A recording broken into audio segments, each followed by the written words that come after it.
berhasil semuanya. Amin. Kita sama-sama tetap semangat dan masih dalam Tuhan ya Bapak Ibu. Amin. Amin. Mari tepuk tangan kepada Bapak Ibu.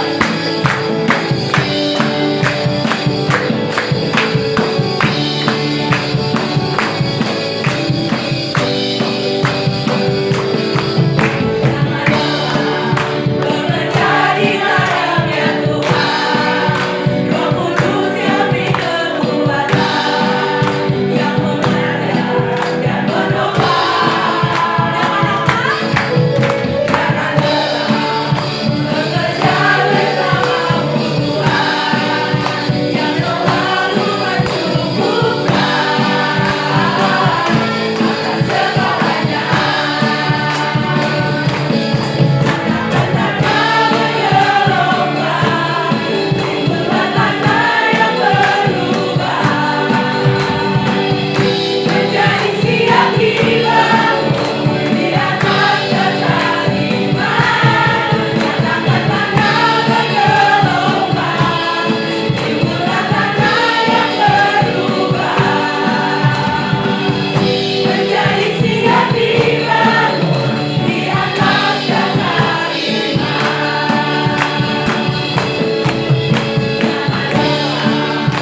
yang olehnya kami boleh diselamatkan.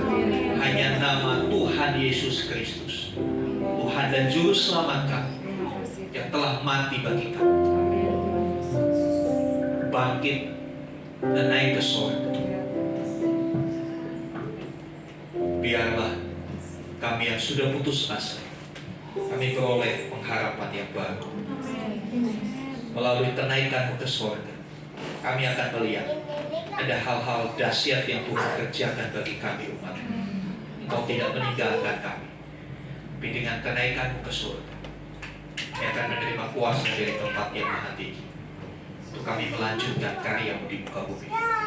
Terima kasih Bapa.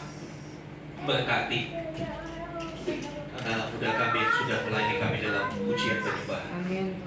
Kiranya terus Tuhan yang mengembangkan setiap talenta mereka, sehingga semuanya boleh dipakai untuk memuliakan nama Tuhan.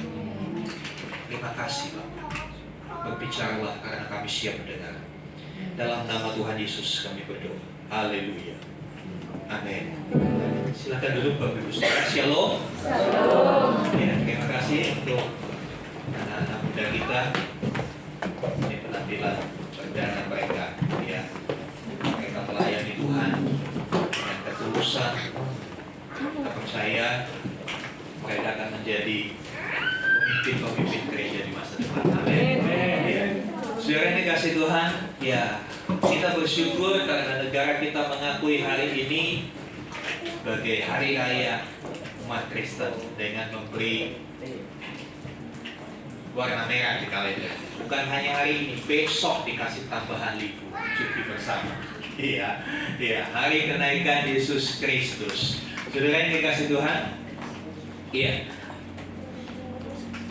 Ketika Tuhan Yesus disalib, ada satu perkataan yang dia ucapkan dengan lantang di detik-detik terakhir kehidupannya di dunia sebagai manusia. Dia berkata sudah selesai. Ya, tapi hari ini kita mau belajar to be continue. Saudara yang dikasih Tuhan, ketika Jumat Agung dia berkata sudah selesai. Sudah selesai misinya. Tapi misi itu belum selesai. Sudah selesai bagiannya Tuhan. Ya, bagiannya Tuhan Yesus, dia mengorbankan dirinya. Nanti di kayu salib. Ya, kita sudah belajar itu. Kalau saudara lupa bisa review lagi rekamannya di YouTube. Ya. Tetapi misi Allah untuk manusia belum selesai. Kenapa? Karena belum tercapai. Pengorbanan Tuhan Yesus sudah selesai. Tetapi untuk penyelamatan umat manusia, bukan hanya Tuhan Yesus berkorban, tapi harus ada bagian yang dilakukan oleh manusia itu sendiri, yaitu mempercayai. Sebab itu, saya kasih judul hari ini to be continue. Bersambung. Ada kelanjutannya. Dan Tuhan Yesus naik ke surga juga bukan lepas tanggung jawab. Banyak orang berpikir, iya Tuhan Yesus ini kan lepas tanggung jawab. Orang belum selesai, masih banyak yang belum percaya. Ya kan? Tapi kok dia ditinggalin? Ya. Orang berpikir melihat murid-murid udah begitu senang ketika melihat Tuhan Yesus bangkit. Ketika Tuhan Yesus bangkit, beberapa murid berharap, yes, Yesus bangkit, kita bersama-sama dengan guru lagi. Kita bersama-sama dengan pemimpin kita lagi. Ya. Kabar kebangkitan itu melenyapkan setiap ketakutan mereka, melenyapkan setiap keputusasaan mereka. Karena setelah Yesus bangkit, dia menampakkan diri beberapa kali kepada murid-muridnya. Sampai pada suatu ketika Tuhan Yesus berkata, pergi ke Galilea, aku akan tunggu kamu di sana. Saudara yang dikasih Tuhan, beberapa orang berpikir, iya Tuhan Yesus nggak tanggung jawab, bukan ditinggal. Kan pada waktu itu keadaan belum begitu kondusif. Orang Israel, murid-murid Tuhan, ya masih berada di bawah pemerintahan, di bawah penjajahan Romawi. Tapi kok ditinggalin begitu aja? Ya. Kita akan belajar, ternyata tidak seperti itu. To be continue. Ada kelanjutannya. Saudara mau lihat lanjutannya? Saudara mau tahu lanjutannya? Amin. Ya, kita buka di dalam Kisah Rasul 1 ayat 6 sampai 11. Kisah para Rasul 1 ayat 6 sampai 11. Iya.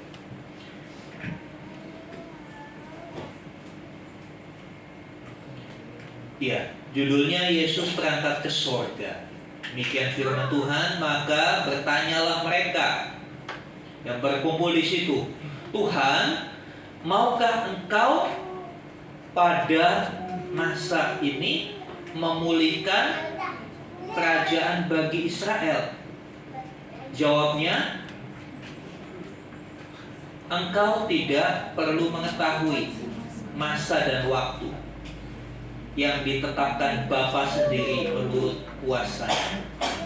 Tetapi kamu akan menerima kuasa kalau Roh Kudus turun ke atas kamu, dan kamu akan menjadi saksiku di Yerusalem dan di seluruh Yudea dan Samaria dan sampai ujung bumi.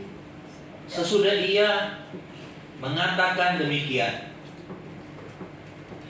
terangkatlah Ia disaksikan oleh mereka, dan awan menutupnya dari pandangan mereka. Ketika mereka sedang menatap ke langit waktu Ia naik itu, tiba-tiba terlihatlah dua orang yang berpakaian putih dekat mereka dan berkata kepada mereka, "Hai orang-orang Galilea, mengapakah kamu berdiri melihat ke langit?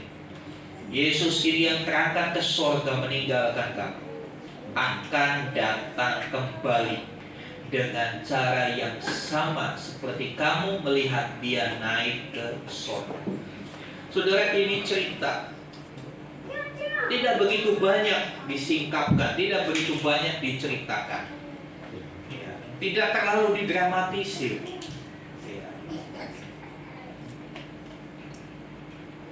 Naiknya Yesus ke surga dimulai dengan sebuah percakapan. Ya, didahului dengan sebuah percakapan. Dan percakapan ini dimulai dengan sebuah pertanyaan dari para muridnya. Mereka bertanya begini, Tuhan, maukah Kau memulihkan kerajaan Israel? Mungkin kita berpikir, kenapa pertanyaan itu? Ya, mengapa maukah Kau memulihkan kerajaan Israel? Kalau ada kata maukah Kau memulihkan, berarti kondisinya sedang tidak baik-baik saja. Kondisi bangsa Israel pada waktu itu sedang tidak baik-baik saja. Dan orang yang bertanya ini punya satu pengharapan bahwa Yesus itu bisa memulihkan. Coba perhatikan lagi pertanyaannya, baca lagi pertanyaannya. Ya, Tuhan, maukah Engkau pada masa ini memulihkan kerajaan bagi Israel? Pertanyaan itu tidak berkata, Tuhan, sanggupkah Engkau memulihkan Israel? Enggak. Tapi pertanyaan itu, Tuhan, maukah? Dengan kata lain, orang yang bertanya percaya benar, yakin benar bahwa Yesus sanggup memulihkan Israel. Dari mana mereka bisa yakin? Dari peristiwa-peristiwa sebelumnya. Orang yang bertanya ini tentu tahu. Mereka menyaksikan bagaimana Yesus disalib. Dia tidak berdaya, dia mati. Tapi pada hari ketika Dia bangkit, batu besar yang menutup kuburnya itu tersingkir dengan sendirinya. Dan kejadian itu cukup membuat mereka kembali berpengharapan. Peristiwa kebangkitan itu cukup membuat murid-muridnya kembali berpengharapan bahwa Yesus sanggup. Yesus sanggup. Saudara yang dikasih Tuhan, itu yang membuat lalu mereka tanya, maukah Engkau? Jadi masalahnya masalah mau atau tidak, bukan bisa atau tidak. Adakah iman kita sampai ke level ini? Adakah iman kita berkata, Tuhan sanggup menyelesaikan masalah, Tuhan sanggup memulihkan hidup, kebangkitannya seharusnya membawa kita kepada level iman ini. Mempercayai bahwa Tuhan sanggup memulihkan apapun keadaan kita. Keadaan Israel pada waktu itu bagaimana sih? Ya, mereka sebagai satu bangsa, ya, tapi dijajah. Mereka sebagai satu bangsa tapi dijajah, tidak bebas. Ngomong harus hati-hati, betul kan? Semua harus diatur. Mereka sangat terbelenggu, sehingga mereka rindukan yang namanya pemulihan. Berapa banyak kita terbelenggu, berapa banyak kita mengalami kondisi terjajah. Ya, mungkin tidak dijajah oleh bangsa lain, tapi mungkin kita dijajah oleh kelemahan-kelemahan kita sendiri. Kita dijajah oleh emosi yang seringkali tidak terkendali. Kita mungkin dijajah dengan hawa nafsu kita yang belum bisa kita kuasai. Saudara yang dikasih Tuhan, mereka tahu Yesus sanggup. Mereka tahu bahwa Yesus sanggup. Tapi pada waktu itu mereka memiliki persepsi yang berbeda. Next. Ya.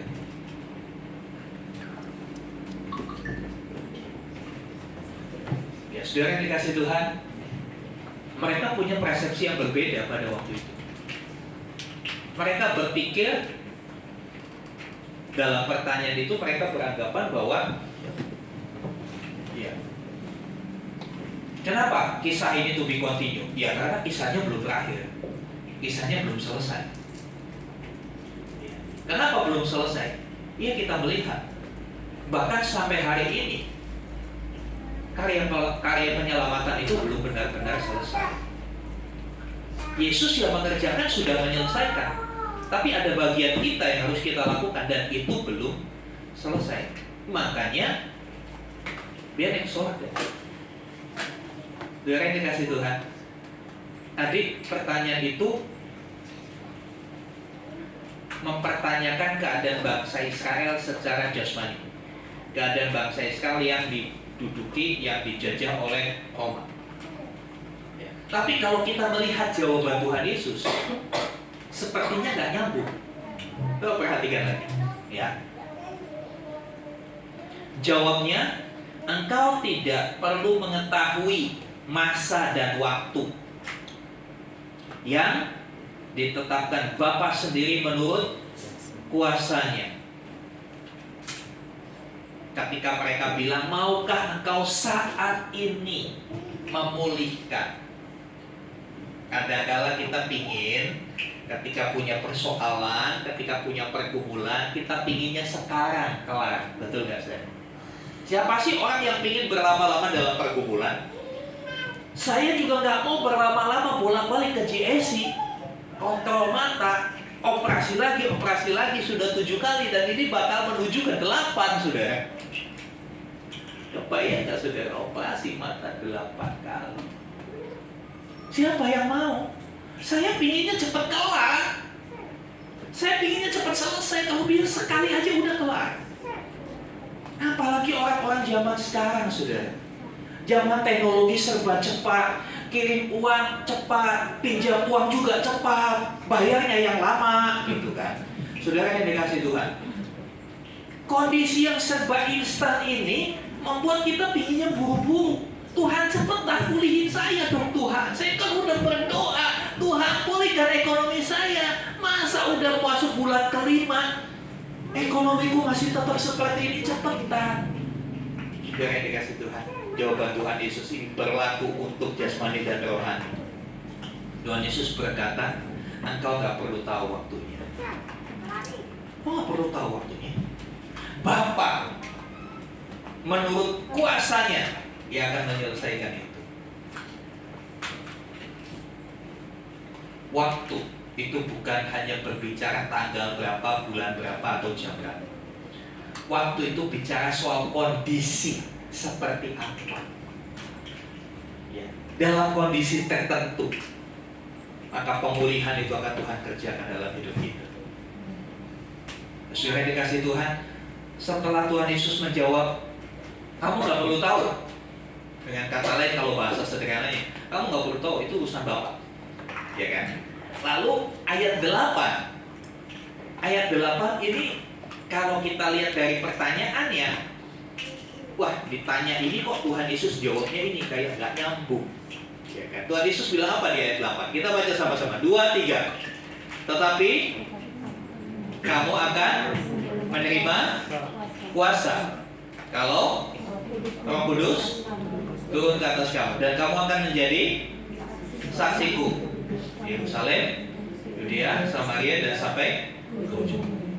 Pertanyaannya bicara soal kapan, mau nggak memulihkan? Harusnya jawabnya mau, atau saya nggak mau, kan begitu. Tapi Tuhan Yesus membuka wawasan yang bertanya. Dia berkata, kamu nggak tahu, nggak perlu tahu. Tapi kamu perlu kuasa, kamu akan terima kuasa. Kuasa untuk menjadi saksi. Saudara yang dikasih Tuhan, di sini kita melihat ada perbedaan persepsi, ada perbedaan cara pandang. Orang-orang yang bertanya, murid-murid itu berpikiran secara jasmani, urusan jasmani, urusan mereka bebas dari penjajahan Roma. Tetapi Tuhan Yesus berbicara hal yang rohani, hal yang lebih daripada yang kelihatan oleh mata. Yesus berbicara soal pemulihan rohani. Apa pemulihan rohani? Kita dibebaskan dari belenggu dosa. Kita dibebaskan dari penjajahan dosa melalui hawa nafsu. Itu antek-anteknya iblis untuk menghancurkan kita. Ya kan? Hawa nafsu itu antek-anteknya iblis untuk menghancurkan kita. Dia pakai hawa nafsu supaya kita makin hancur dan makin hancur. Saudara yang dikasih Tuhan, ya, ada perbedaan persepsi. Sehingga ketika kita membaca Alkitab, kita harus melihatnya dengan cara pikirnya Tuhan, cara berpikirnya Tuhan, cara Tuhan memandang, bukan cara kita memandang. Karena manusia yang sudah jatuh dalam dosa,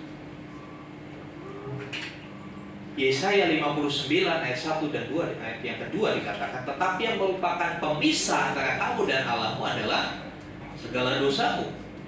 Yang membuat dia menyembunyikan diri sehingga tidak mendengar adalah segala kejahatan.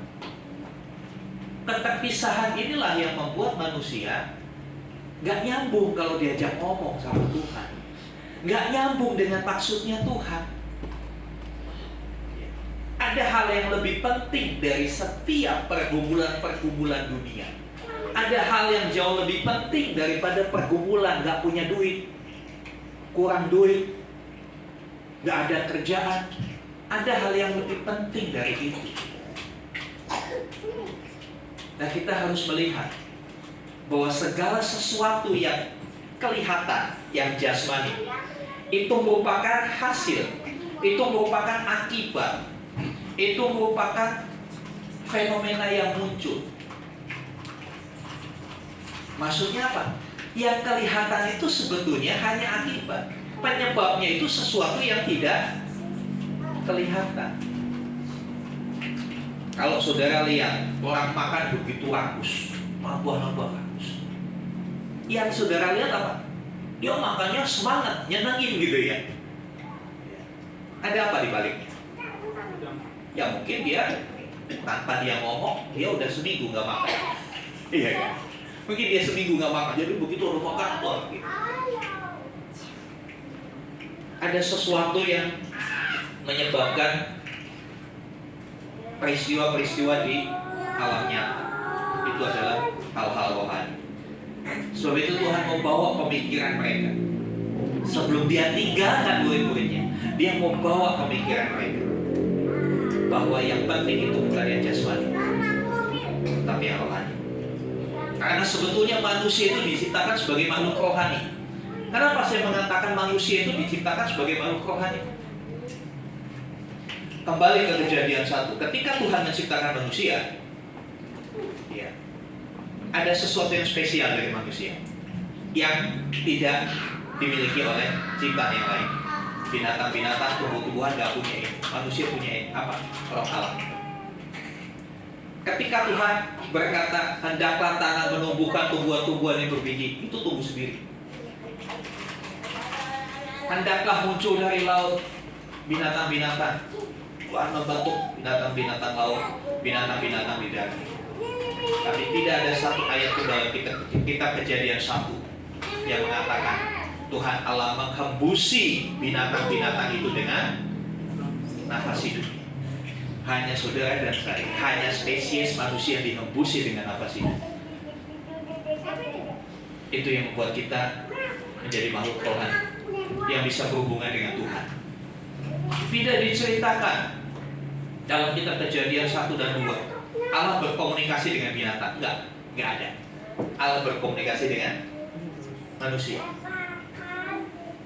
Manusia itu sudah makhluk rohani, tapi karena jatuh dalam dosa, terpisah dengan hal yang rohani, jadilah makhluk yang duniawi.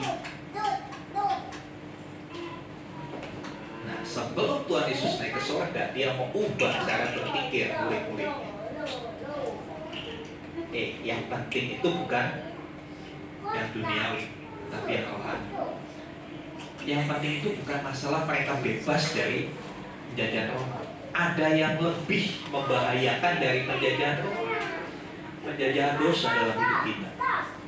Saudara dikasih Tuhan, misi Allah dalam memulihkan manusia seutuhnya. Maksudnya apa? Ya, Allah ingin mengembalikan manusia yang rusak karena dosa itu seperti ketika manusia diciptakan, dengan predikat yang sangat keren, segambar dan serupa dengan Allah. Segambar dan serupa dengan Allah. Atau dengan kata lain, semodel dengan Allah. Memiliki potensi-potensi kealahan di dalam diri. Itu tujuan Allah. Itu tujuan penyelamatan manusia yang dilakukan Tuhan Yesus. Dia sudah mengerjakan bagiannya. Setelah selesai, harus dilanjutkan. Ya, setelah selesai harus dilanjutkan. Karena kisah ini belum berakhir. Next. Ya, harus dilanjutkan. Bagaimana melanjutkannya? Bagaimana melanjutkan misi Allah menyelamatkan manusia? Misi Allah memulihkan manusia, dikembalikan kepada keadaan dari sononya. Dari sononya apa? Ya, segambar dan serupa dengan Allah. Bagaimana dikembalikan ke keadaan seperti itu? Ayat 8 dikatakan, tetapi kamu akan menerima kuasa. Yes, kita perlu kuasa. Kita perlu kuasa untuk kita dipulihkan. Katakan amin. Kita perlu kuasa untuk kita diubahkan. Kita perlu kuasa untuk kita bisa menjadi serupa dengan Kristus. Dengan kekuatan kita sendiri nggak bisa. Minggu lalu saya katakan, seorang tidak akan pernah bisa berhenti merokok dengan kekuatannya sendiri. Dia harus mengaku, Tuhan, aku nggak sanggup. Tuhan, tolonglah, bantu aku. Ketika dia berkata seperti itu, kuasa itu dicurahkan dan kau dimampukan. Orang yang emosional, dia tidak akan pernah bisa merubah dirinya. Dia harus datang kepada Sang Pencipta dan dia berkata, Tuhan, aku gak sanggup. Aku emosional. Hal kecil aja bisa membuat aku meledak. Tolong Tuhan, ubahkan hidup. Kuasa itu akan mengubahkan. Seorang yang baperan, mungkin saudara melihat orang, ya, orang-orang di sekitar kita kadang-kadang baperan, begitu sensitif, ya. Udah gampang tersinggung. Ya. Kita tahu itu bukan hal yang baik, kan? Kau mau berubah? Tuhan, saya nggak mau seperti itu. Saya mau jadi orang yang kuat. Ya. Nggak gampang sakit hati. Tolong aku Tuhan. Aku nggak sanggup. Maka kuasa itu membuat kita menjadi orang yang tangguh. Ya. Saya kadang-kadang suka katakan begini. Ya, seusia saya itu, saya udah nggak lagi pikir sakit hati. Namun disakiti apa? Saya nggak pikir sakit hati. Yang saya pikir apa? Sakit pinggang.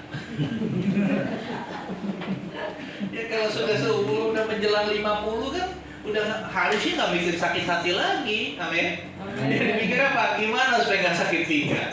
Gimana nggak sakit kolesterol dan lain-lainnya, ya kan? Harus say goodbye sama sakit hati. Tapi itu nggak bisa dari kita sendiri. Kita perlu berkata, Tuhan, aku perlu kuasa itu. Dikatakan kamu akan menerima kuasa. Untuk apa?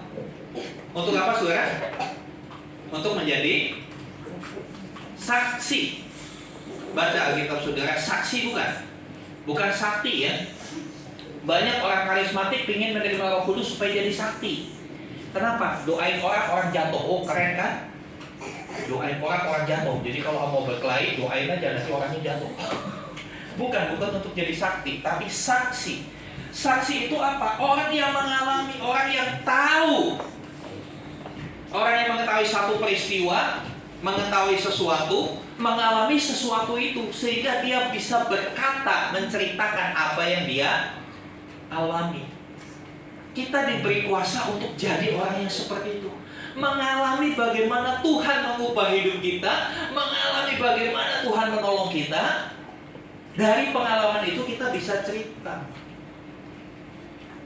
Cerita ya, bukan membual. Banyak kali orang gak ngalami tapi cerita. Tukang bakso di Pengkolan itu enak banget. Wah, ya baksonya enak. Lalu ditanya, emang kamu pernah makan di sana? Belum sih. Sekarang ngomong apa semua orang itu? Gobal, ya kan? Omdul, ya kan? Tapi kalau orang itu berkata, oh bener loh itu enak banget. Kamu pernah di situ? Makan? Iya, yang itu saya makan di situ. Lalu orang ini, emang seporsi berapa? Cuma 10.000. Wah, murah ya? Benar, iya bener. Orang saya beli di situ 10.000. Dia ngalami. Dia ceritanya itu berbobot. Kalau saudara belum ngalami cerita, ceritamu kayak kentut, saudara. Lewat gitu aja. Tapi kalau saudara ngalami kebaikan Tuhan dalam hidupmu, pertolongan Tuhan dalam hidupmu, kau cerita, orang akan menjadi percaya. Karena ada bukti yang ditunjukkan. Kuasa yang diberikan kepada kita adalah untuk menjadi saksi. Saksi bagaimana Tuhan mengubah hidup kita. Bagaimana Tuhan bisa mengubah kita yang buruk menjadi baik. Bagaimana Tuhan bisa mengangkat setiap kelemahan kita. Bagaimana Tuhan bisa memangkas habis hal-hal yang buruk dalam diri kita. Kitalah saksinya. Ketika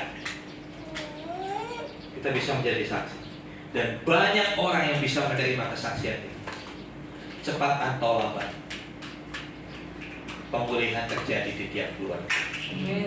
Ketika pribadi-pribadi dipulihkan, maka keluarganya akan dipulihkan. Seorang suami yang dipulihkan tidak lagi main kasar sama istrinya, tidak lagi emosional dengan istri, melayani istri, akan juga memulihkan istrinya. Rumusnya gampang. Tularkan kalian baik itu, sudah. Tularkan. Jadi saya kadang-kala dalam konflik rumah tangga saya katakan, kalau kalian saling menuntut, nggak akan pernah kelar, nggak akan pernah ada pemulihan. Pemulihan itu dimulai dari diri kita sendiri. Amin. Ketika kita dipulihkan, orang melihat perubahan itu, dia nggak akan tahan dengan diri, dia akan mengikuti perubahan itu. Oh, ternyata begini, terus.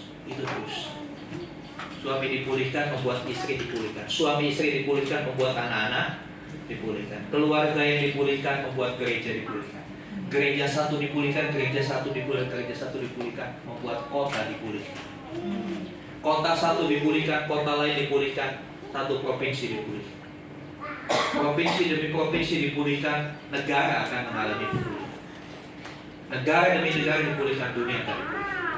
Itu maksud Allah. Itu tujuan Allah.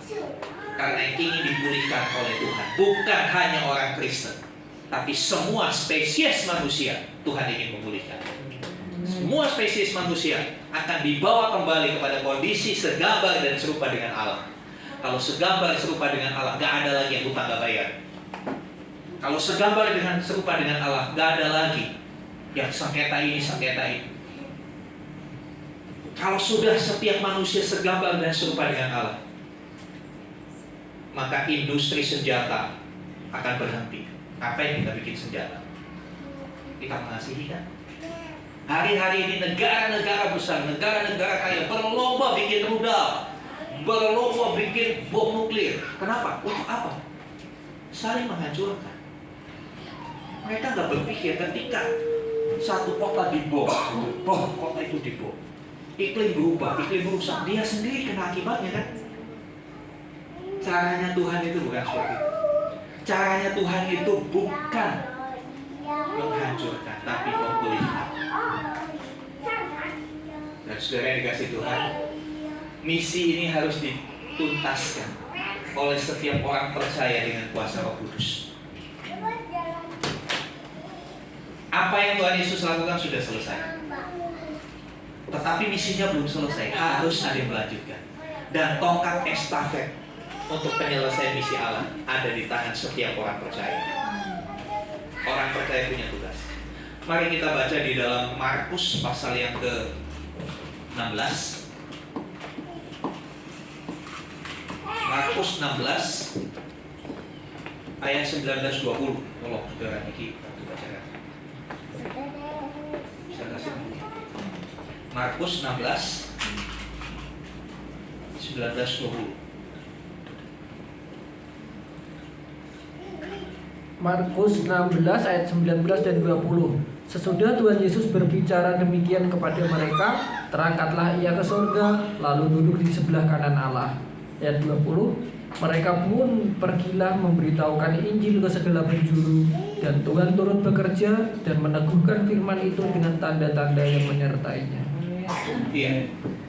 Jadi catatan Injil, catatan Markus, catatan Lukas, kisah Rasul ditulis oleh Lukas, catatan Matius itu sinkron. Ketika percakapan itu terjadi, setelah selesai, sesudah Yesus mengatakan demikian, dia terangkat surga. Kita lihat dalam ayat 19 dikatakan, sesudah Tuhan Yesus berbicara demikian kepada mereka. Apa yang Tuhan Yesus bicarakan? Lihat ayat sebelumnya. Tolong saudara Iki bacakan ayat sebelumnya. Ayat 14 mulai. Jadi kalau baca kita begitu sudah, jangan dicomot satu ayat, tapi lihat sebelumnya apa sih sebetulnya yang Tuhan Yesus katakan. Yuk. Ayat 14, akhirnya ia menampakkan diri kepada ke-11 orang itu ketika mereka sedang makan, dan ia mencela ketidakpercayaan dan kedegilan hati mereka, oleh karena mereka tidak percaya kepada orang-orang yang telah melihat dia sesudah bangkitannya. Terus 15. Lalu pergilah ia berkata kepada mereka, pergilah ke seluruh dunia, beritakanlah Injil kepada segala makhluk. Siapa yang percaya dan dibaptis akan diselamatkan, tetapi siapa yang tidak percaya akan dihukum. Tanda-tanda ini akan menyertai orang-orang yang percaya. Mereka akan mengusir setan-setan demi namaku. Mereka akan berbicara dalam bahasa-bahasa yang baru bagi mereka.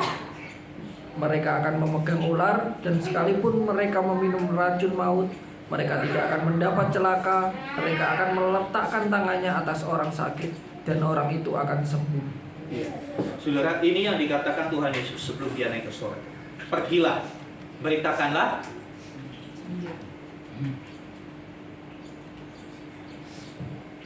Pergilah, beritakanlah Injil. Pergilah, beritakanlah Injil. Ini adalah tongkat estafet yang diberikan kepada kita, yang dikenal di dalam amanat sebagai amanat agung dalam Matius 28. Pergilah, jadikanlah semua bangsa murid.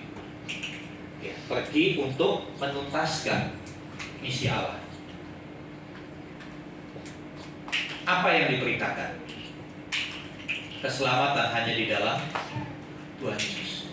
Jadi memberitakan Injil itu bukan menarik orang ke gereja, apalagi orang yang sudah aktif di gereja A ditarik ke sini. Bukan, itu bukan memberitakan Injil. Itu justru merusak pekerjaan Tuhan. Memberitakan Injil itu beritakan kepada orang yang nggak tahu, atau orang yang udah nggak percaya sama Injil lagi. Dulu dia percaya sama Injil, terus sekarang nggak percaya. Itu yang kita perlu cerita sama mereka. Hasilnya apa?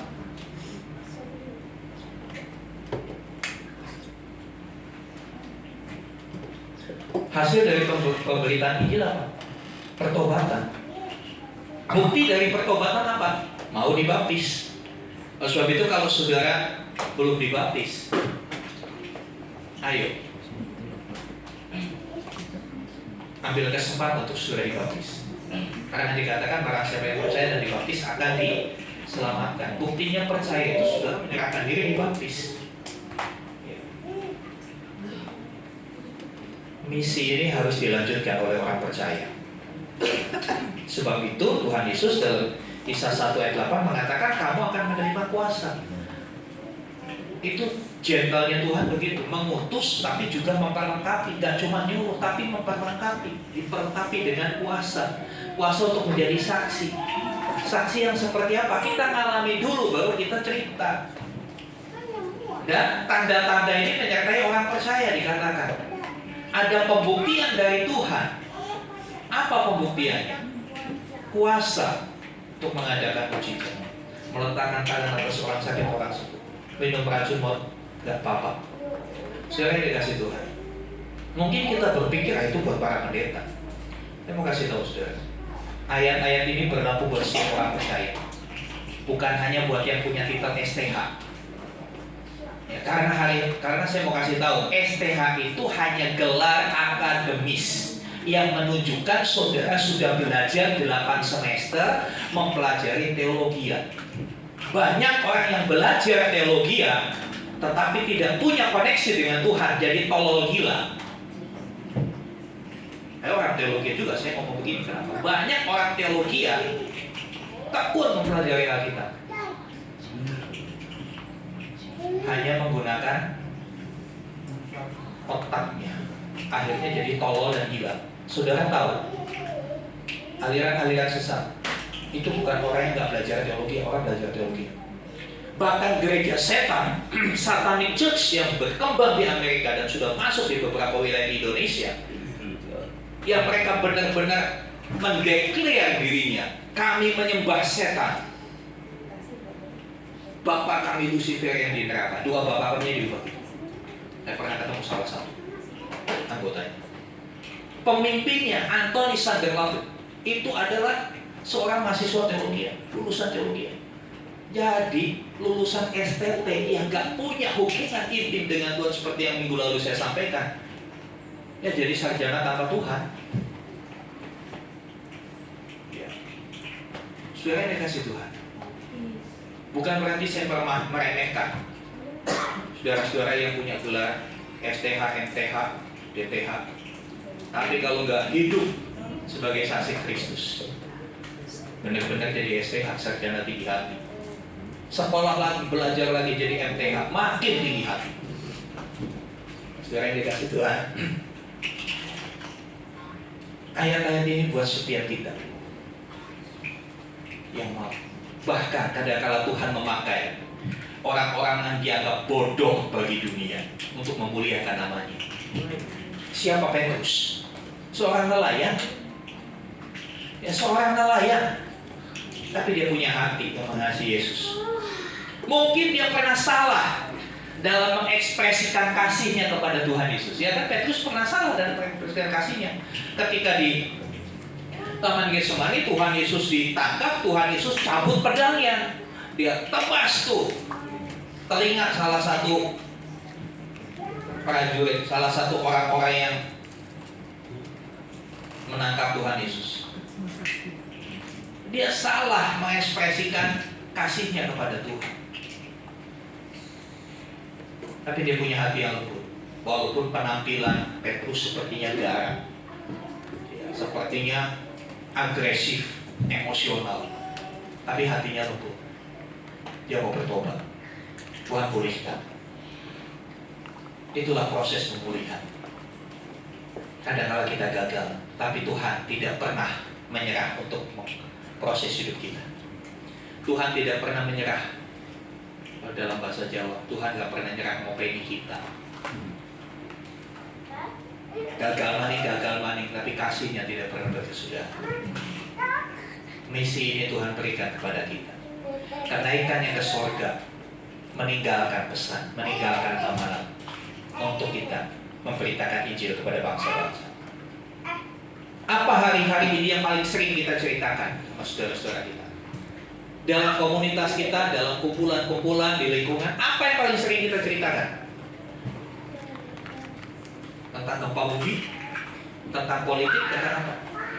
Pernahkah kita menceritakan satu tokoh yang bisa memulihkan dunia ini? Satu tokoh yang menyelamatkan dunia ini? Ataukah kita takut? Tuhan tahu, murid-muridnya takut. Sebab itu Dia memperlengkapi kita dengan kuasa. Roh Kudus dijanjikan. Roh Kudus dijanjikan. Kamu akan menerima kuasa kalau Roh Kudus turun ke atas kamu. Kuasa itu diberikan ketika Roh Kudus turun, memenuhi orang percaya, menguasai hidup orang percaya, memimpin kehidupan orang percaya. Maka orang percaya itu punya kuasa. Kuasanya kuasa apa? Yang pertama, kuasa perubahan dirinya. Dirinya akan berubah. Banyak orang beranggapan Roh Kudus itu hanya menghasilkan mujizat. Seperti saya katakan tadi, tumpang tangan orang jatuh, usir setan, setan lari. Kuasa Roh Kudus itu seperti keping uang, ya, keping uang logam. Keping uang logam yang saudara masukkan ke galon di bawah, ada dua sisi.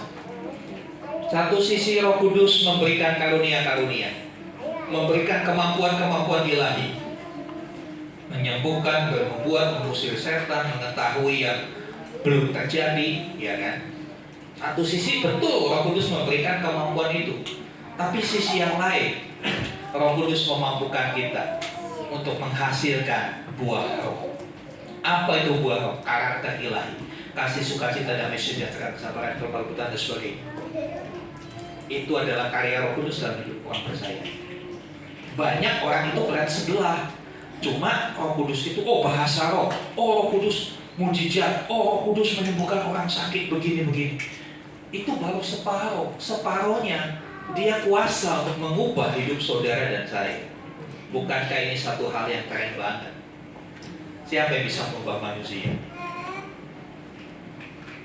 Dia yang membuat hidup kita bisa berubah. Sekali lagi, tanpa kekuatan Tuhan, tanpa kuasa itu kita tidak akan pernah bisa berubah. Kita akan tetap sama. Lagunya yaitu Aku Masih Seperti Yang Dulu.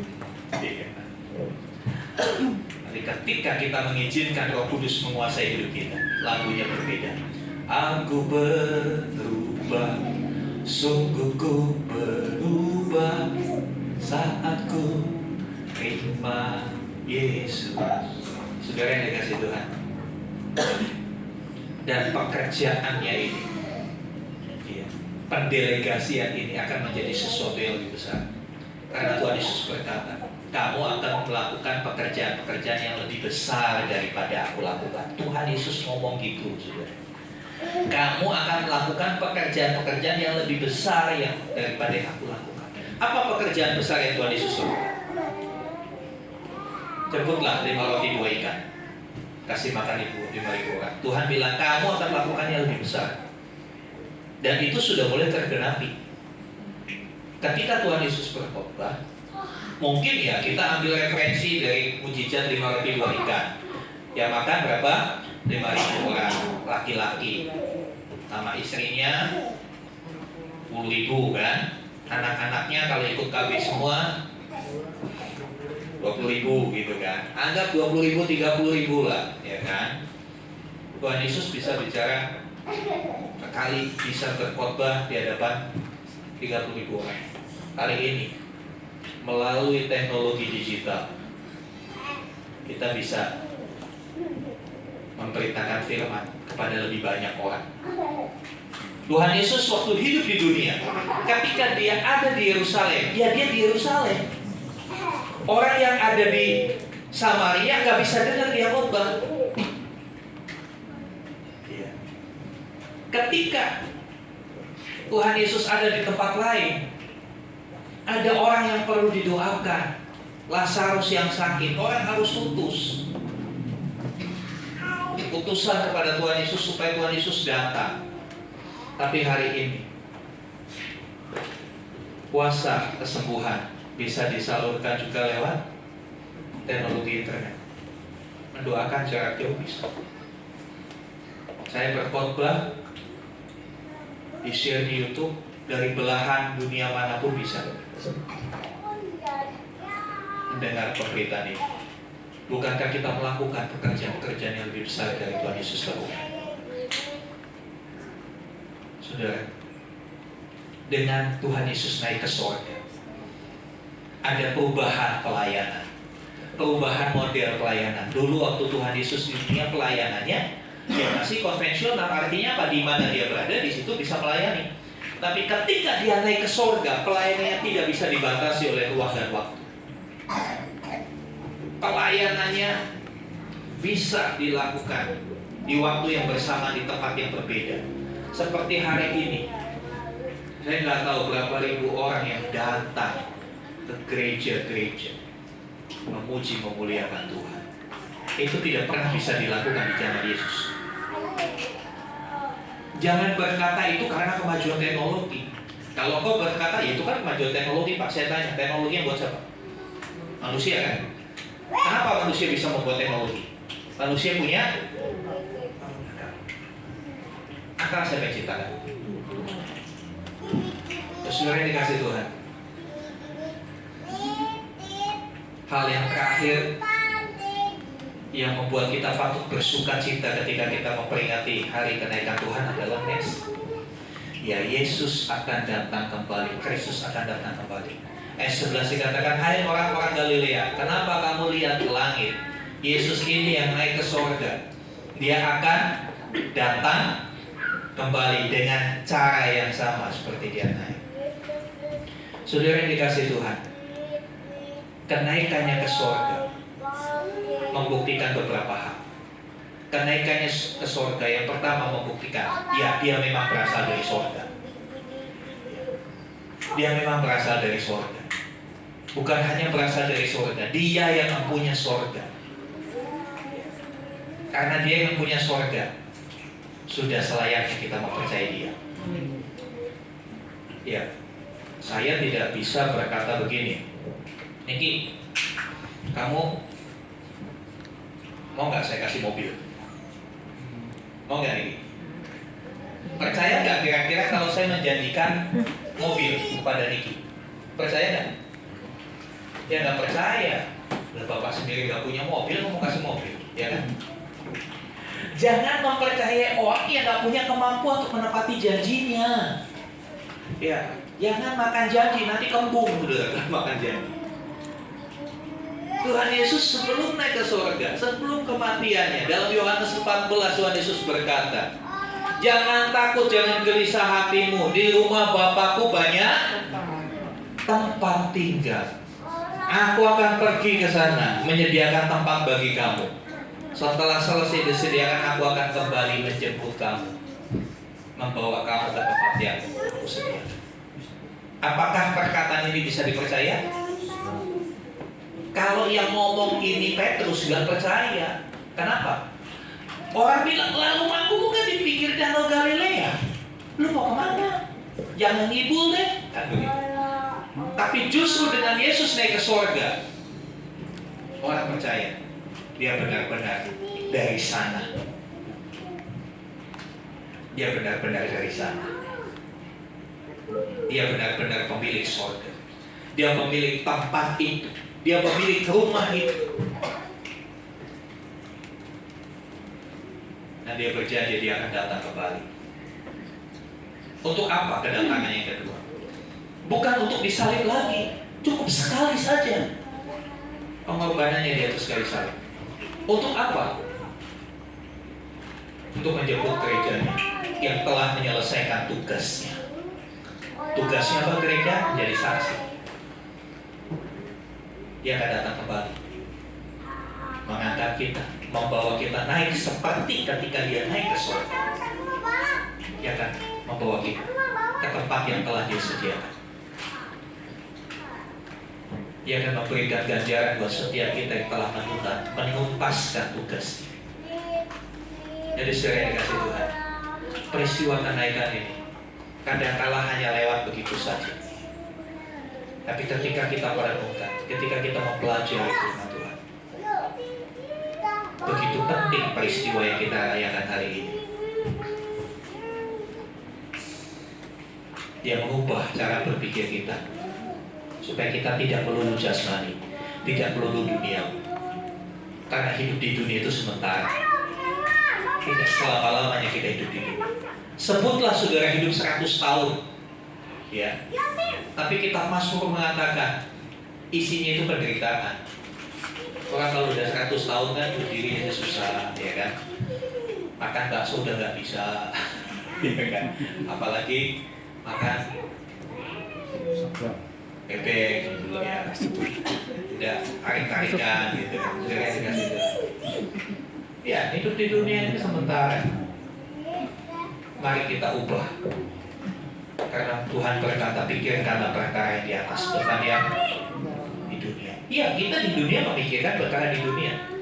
Maksudnya jangan melulu dunia yang dipikirin gitu maksudnya. Pikirkanlah juga hal yang di atas. Jangan melulu di dunia. Di dunia ini sementara. Buat apa saudara bela-belain yang sementara? Kebahagiaan yang dunia tawarkan itu kebahagiaan semu imitasi, tapi banyak orang mengejar kebahagiaan itu. Ya. Banyak orang mengejar kebahagiaan itu. Betapa gagahnya ketika bawa mobil Jaguar. Wah, palanya ngomong. Betapa bangganya ketika bisa traveling ke negara-negara lain. Jujur saya mau katakan, berulang kali saya saksikan. 2018 ketika saya mengalami satu peristiwa yang mengubah banyak hal dalam hidup saya. Akhirnya mata saya tercelip dan saya berkata, tidak ada satu tempat pun di dunia ini yang lebih indah dari surga. Karena Tuhan sudah bukakan mata saya melihat surga. Tidak ada tempat yang lebih indah dari surga. Saudara yang dikasih Tuhan, jangan melulu pikirkan tentang dunia. Karena bukan ke situ tujuannya. Bukan itu tempat. Tempatmu adalah tempat yang Dia sediakan di sana. Tempat yang disediakan di sana.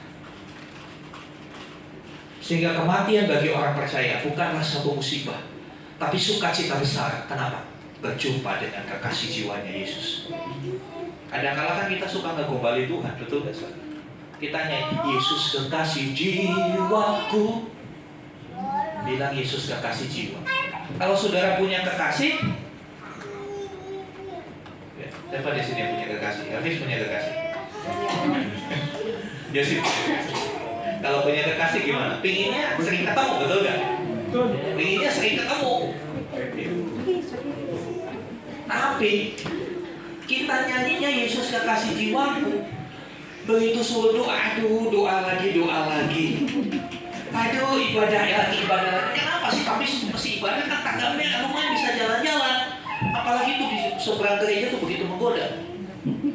Itu yang dikasih Tuhan. Kadang-kadang kan kita gombali Tuhan. Bilang Yesus kekasih jiwa. Tuhan Yesus nunggu kita cuek, kita sibuk dengan urusan kita. Mari saudara, kenaikannya ke surga hendaklah mengubah persepsi kita. Bahwa hidup ini bukan semata-mata di dunia. Dunia itu cuma sementara. Kebahagiaan dunia itu imitasi. Ya, dalam sekejap bisa berubah. Ya, dalam sekejap bisa berubah. Coba perhatikan orang. Wah, di tempat makan ketawa-ketawa, ngakak-ngakak. Tapi tiba-tiba begitu bunyi handphone, halo ya, histeris. Kenapa? Rumahnya kebakaran. Nobody tahu. Dunia itu semua sementara. Ya. Waktu ya sekarang juga masih banyak. Saya pernah jumpa satu orang. Ya, dia kerjanya di rumah, asik selama pandemi, kerja di rumah di depan laptop. Apa? Main Bitcoin. Wah, sekian dapat sekian. Tapi tiba-tiba, hartanya yang ditumpuk itu tiba-tiba lenyap dalam sekejap. Makanya Tuhan Yesus berkata tentang mengumpulkan harta. Kumpulkan hartamu di surga, di mana ngengat dan karat tidak pernah merusakannya. Di sana kekal. Mari kita punya cara pandang kepada kekekalan, bukan hanya di dunia ini saja. Dunia ini membuat kita menderita, tapi kita punya tugas di dunia untuk menyatakan Kristus kepada orang-orang yang belum mengenal. Amin. Mari sama-sama kita balik berdiri.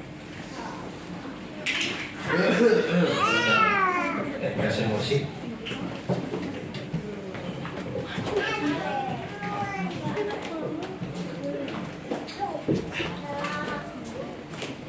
Haleluya, haleluya.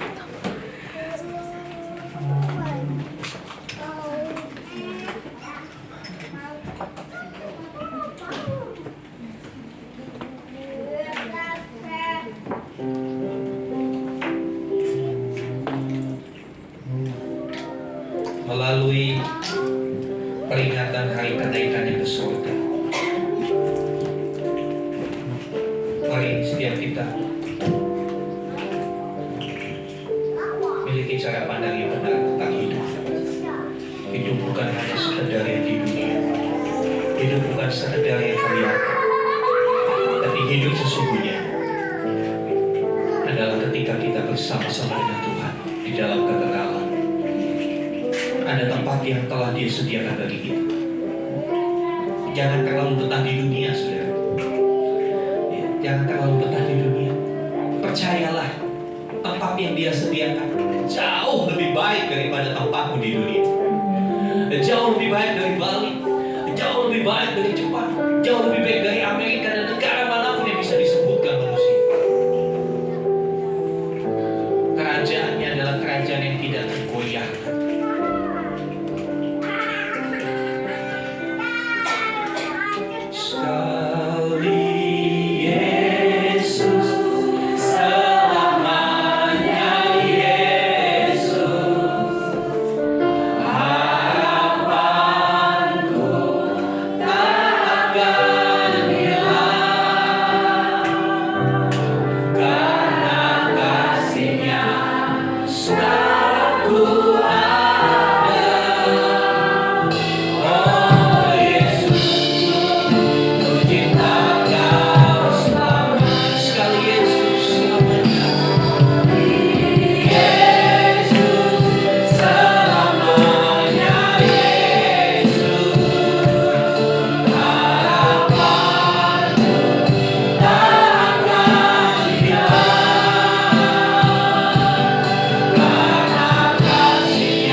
Bagiannya sudah selesai. Bagian Tuhan Yesus mengorbankan dirinya bagi kita udah kelar. Sekarang bagian kita. Apakah kita mau melanjutkan misinya? Menjadi saksi bagi dunia. Kita tidak akan pernah bisa menjadi saksi. So kita belum bisa mengalami Tuhan. Kita belum bisa mengalami Kristus nyata dalam hidup kita. Pengetahuanmu tentang Alkitab tidak akan pernah ada gunanya kalau firman itu tidak hidup dalam hidupmu hari-hari.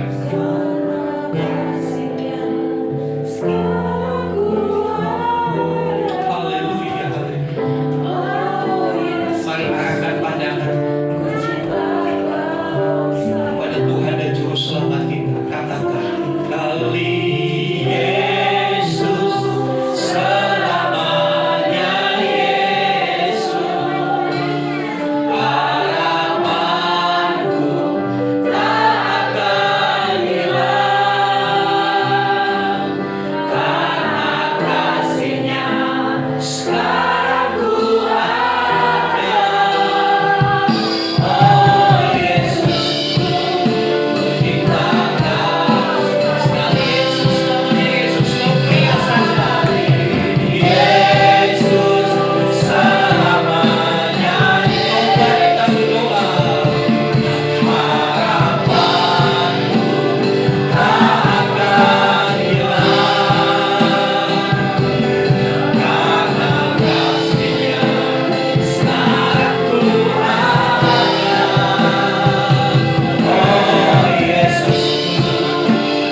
Engkau naik, supaya kami bisa diperlengkapi dengan kuasa yang tidak terbatas itu.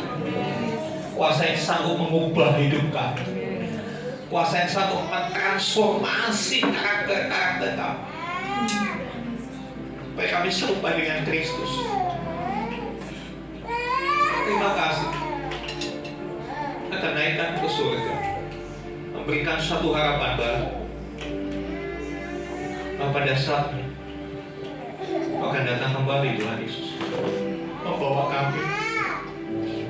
Biarlah kami menjadi gereja yang siap menjemput kedatangan Tuhan, gereja yang siap diangkat oleh Tuhan. Biarlah kami menjadi pribadi-pribadi yang dewasa di dalam iman, pribadi-pribadi yang bertanggung jawab, memiliki komitmen dan loyalitas bagi Tuhan dan kerajaan. Terima kasih Tuhan. Kami merindukan Engkau, kami mencintai Engkau. Maranatha, datanglah.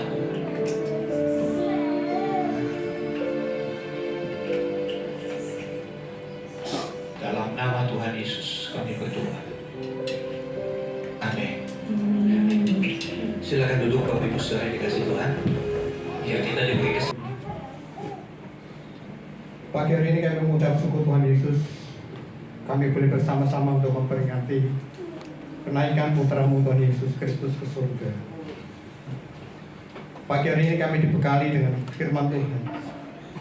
Biar Bapak surga, jemaat-Mu di tempat ini, kami mau belajar untuk kami tidak sekedar pandai untuk berteori.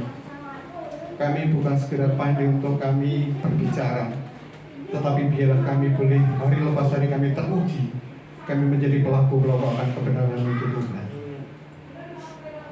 Sekalipun tidak mudah untuk menghadapi hari-hari ke depan, tetapi sebelum kami percaya bahwa seperti firman Tuhan yang mengatakan bahwa Tuhan Yesus telah mengutus Roh Kudus untuk menjadi bagian dalam kehidupan kami, sehingga kami hari-hari kami ke depan Tuhan Yesus, kami tidak pernah takut dengan apapun yang kami alami, tetapi kami mau sepakat, kami mau sehati, biarlah Roh Tuhan yang senantiasa terus memimpin setiap kami Tuhan. Terima kasih Bapak surga, materkan firman-Mu pagi hari ini tentang kehidupan kami, bertumbuh, berakar, berbuah di setiap langkah kehidupan kami Tuhan, sehingga kami hari lepas hari kami semakin dewasa, kami semakin serupa dengan Tuhan. Terima kasih Bapak surga, kami bersyukur buat hamba-Mu, Bapak Gembala kami, Bapak Pendeta Obadjah Irawan. Bapak, kami sepakat berdoa biarlah pengurapan hikmat telah turun atas hamba-Mu Tuhan. Kekuatan, kesehatan senantiasa Tuhan limpahkan atas hamba-Mu Bapak. Tuhan telah pilih untuk memimpin setiap kami. Biarlah Bapak surga Tuhan perlengkapi hamba-Mu Tuhan Yesus. Biarlah Tuhan yang terus berkarya atas kehidupan hamba-Mu.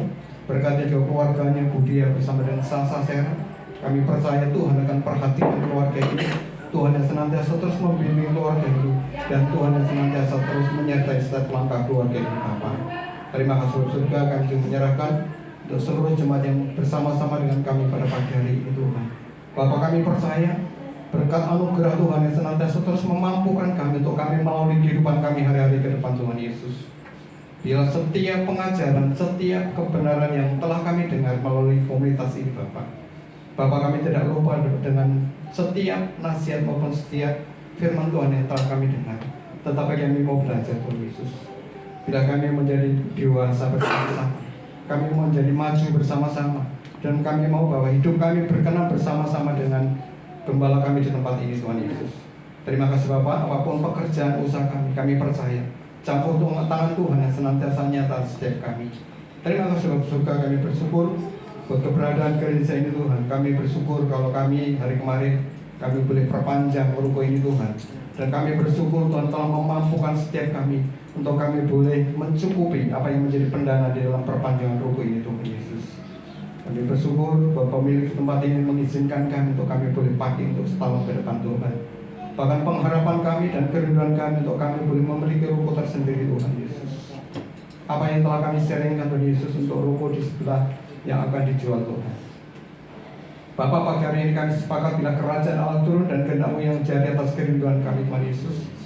Biar tahun depan kami boleh memiliki lahan, memiliki tempat Rohmu tersendiri Tuhan, untuk melebarkan pelayanan di tempat ini Bapa surga.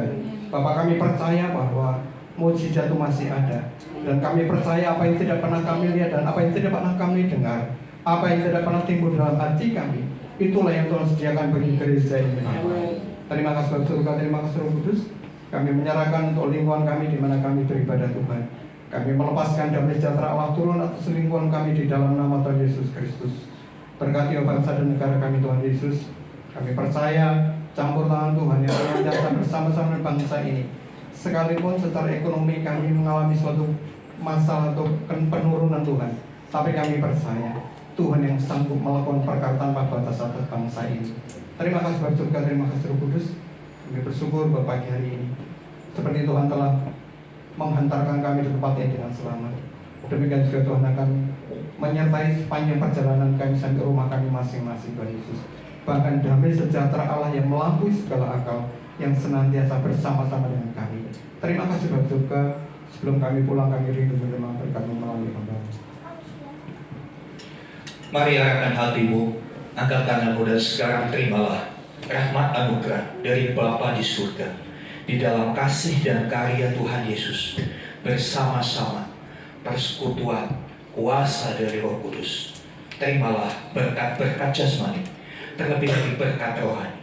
Jadilah berkat dimanapun Tuhan menempatkan engkau. Karena itu pergilah, jadikanlah semua bangsa murid. Baptislah mereka dalam nama Bapa, Anak, dan Roh Kudus. Dan ajarlah mereka melakukan segala sesuatu yang telah Kuperintahkan kepadamu.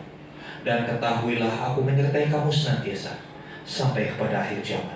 Demikianlah Tuhan Yesus akan datang kembali, menjemput kita, membawa kita ke tempat yang telah Dia sediakan, supaya di mana Tuhan Yesus berada, di situ pun kita boleh berada. Dengan penuh iman kami terima kelimpahan berkat Tuhan di dalam nama Tuhan Yesus Kristus. Haleluya. Amin.